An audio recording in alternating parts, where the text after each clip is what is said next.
mahi. Te tiri o te Moana. E mohi o rānei koe? He nui rawa ngā taka haupapa.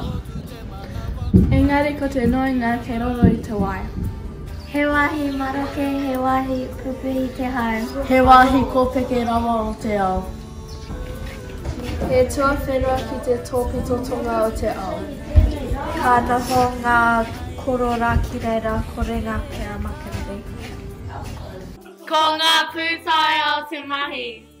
I te rongo mātou i te kōpeke kia kite me he mea e rite ki te kōpeke o ngā wai ki te tiri o te Moana.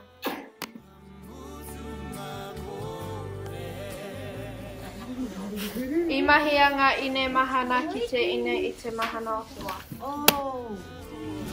Ai te hiki! Ai te heke! Ai te hiki! Oh, ai?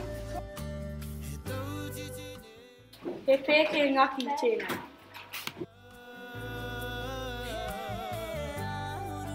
Ki tono te roko? E tau titi nei te pūmana